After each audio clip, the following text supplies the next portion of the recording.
Hello everyone and welcome back to my channel Physio Trends. This is me Physio Prem Shah and I am here to guide you through the process of migrating to Australia as a physical therapist. To migrate to Australia as a physical therapist, we have mainly three options. Option 1, direct PR visa. Option 2, sponsored visa, employer sponsored visa. Option 3, student visa. I'm going to guide you through all these three processes, all these three pathways, and then you can decide that which pathway fits best for you. So let's begin with the direct PR visa pathway. Now my dear friends, direct PR system is almost similar to the PR process for Canada. Like how you have to be eligible with the minimum points required. And again, if you are getting higher points as a healthcare professional, you have an advantage. So same way here, minimum requirement is 65 points to clear out to go through the PR process. And as we are going as a healthcare professional to Australia, their demand is that we at least get 90 points in the system. Now what all criterias are there? So mainly criterias are like age criteria. It has to be less than 45 years. If you are between 25 to 35, you get maximum advantage. Then there is educational criteria. What is your degree, bachelor's degree, master's degree, your experience criteria, whether you are going single, whether you are going with your spouse, everything matters a lot.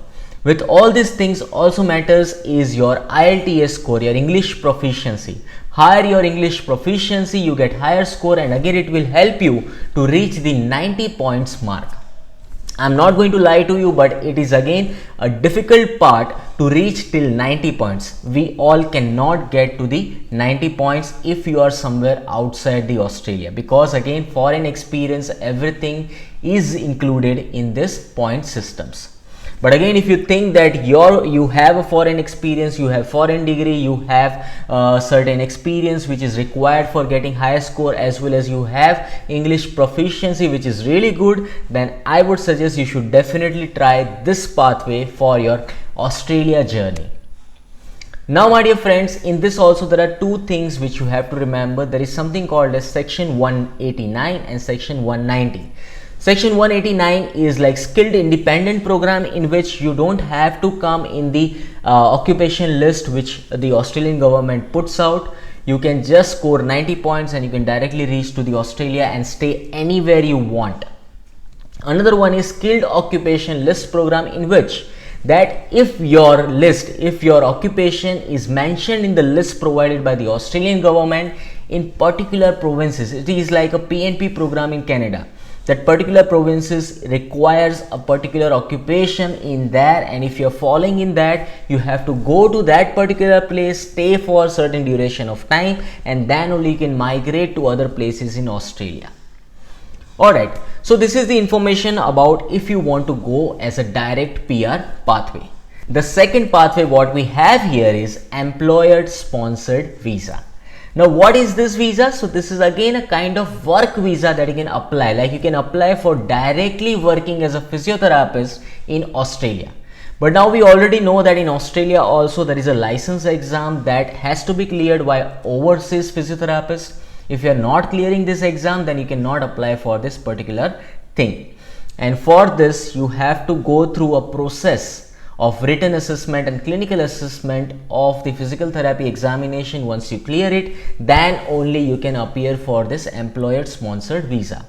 How to do that process, that I am going to explain you all after the student visa process. So just stay tuned over there. Now what other requirements are there for employer sponsored visa is that you try to work in a regional area in Australia. There are higher chances that you will get hired, because their requirement is more of physical therapists in compared to the main cities. Here for this process, again your sponsor can guide you through, like they can help you out for the complete process and everything. And it is really important that first you find a sponsor and before that you clear the examination.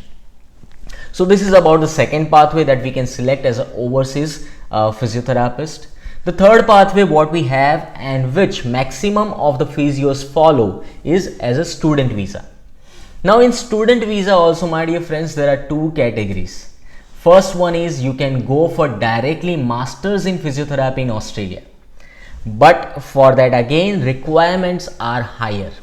It is very much necessary that you should have bachelor's of physical therapy degree, which is of 4 years and 6 months. In those 4 years, it is mandatory that you should score 70% minimum each year. Then only you can apply for masters in physical therapy program in Australia. So if you fall in this category, you are very lucky, you can directly apply for the master's degree in Australia. But if you are not falling in this category, then you have another option that you can do masters in public health or masters in sports management course, which is again for 2 years course, and there is no minimum requirement of average scoring. Now I understand that I am from India. I've seen that from Indian universities getting 70% of marks every year is a kind of difficult thing. So I think the second option is much better for all of us. Now for student visa, again requirements are there that you should be having some English proficiency like IELTS minimum 6.5 bands you have to get.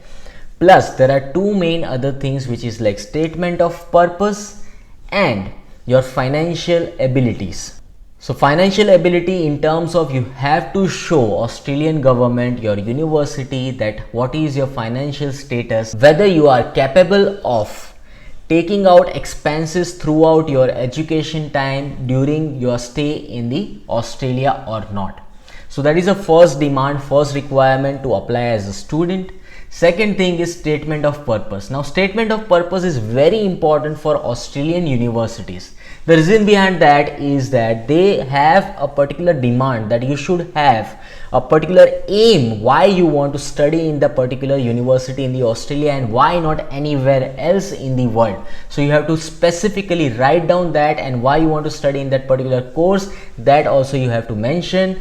Again, don't do any mistake of copying from any other person's statement of purpose, because those people are regularly checking for the plagiarisms. If they find that there is a plagiarism, you have copied from somebody, your SOP will be rejected.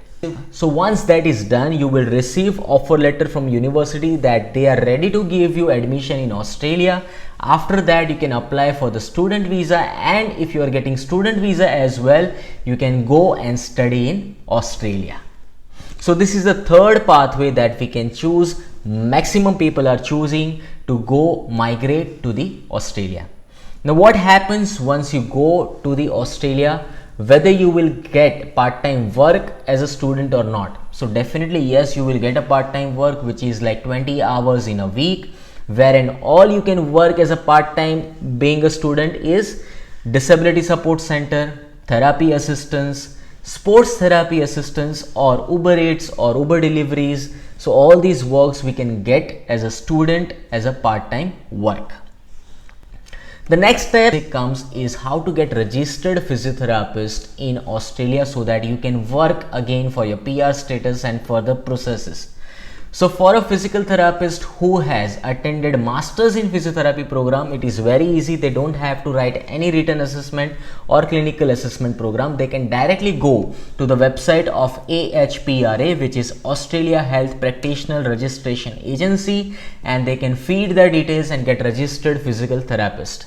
But if you are going through a masters in public health program or masters in sports management program, then we have certain other requirements. We have to go to the Australian Physiotherapy Council website and choose the standard assessment pathway.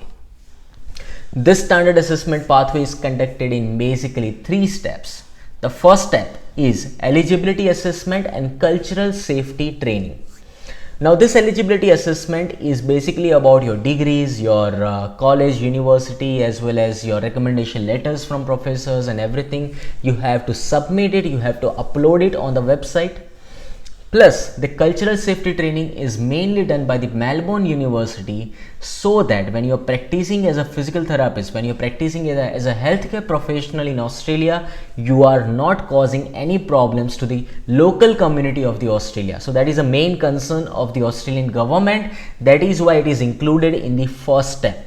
And for this, they are going to charge you around $1,120 plus $225. Once you clear this step, the next step is written assessment. In this written assessment, again you have to prove your eligibility, prove your ability to work as a physical therapist, your knowledge as a physiotherapist. This mainly is given in two parts, paper 1 and paper 2. Each paper you will be given 15 cases, and out of 15 cases total 60 questions will be asked, and the scoring will be from 0 to 1000. To pass this exam you have to minimum score 500, and then only you can clear the written assessment. Now here the main point is that you can also give this examination from the India. So if you remember, previously I told you that employee sponsored visa, before getting that you must have your license clear, right? So that is why that is a chance that you can also give this exam from the India. Again, you have to do this online work first. The first step you have to follow, you have to do your written assessment and cultural safety program. After that you have to write this exam at your home in India if you have some minimum technology available, which is the guideline from the Australian Physiotherapy Council. So if you are giving it that way also is fine from the Australian government. After this, once this is done, then you have to go for the clinical assessment, which is the third step of this particular thing. In this, you are going to pay $4,200, and it is conducted by Australian Council Simulations Labs. Here the main aim of the Australian Council of Physiotherapy is to find out your clinical skills, your diagnostic skills, your patient handling skills, and your patient treatment skills. So basically how good you are with the patient in treatment, diagnosis as well as assessment, that will be checked, and if you clear this step as well, you will become registered physiotherapist in Australia. One more thing to note here is there will be only 2 attempts as a physical therapist examination for written assessment as well as clinical assessment. If you fail in both the attempts, then you will have to start the process from the beginning. So make sure that you are giving these assessments only when you are completely ready. So my dear physios and friends, I hope that I have given you all the basic information and knowledge required to migrate to Australia after having Bachelor's of Physiotherapy degree with all these 3 pathway options. Apart from this, if you have any doubts, any query, please feel free to write me in the comment section. I will be happy to help you all. And if you find this content very helpful, also please share this information with your friends, family, and don't forget to subscribe Physio Trends.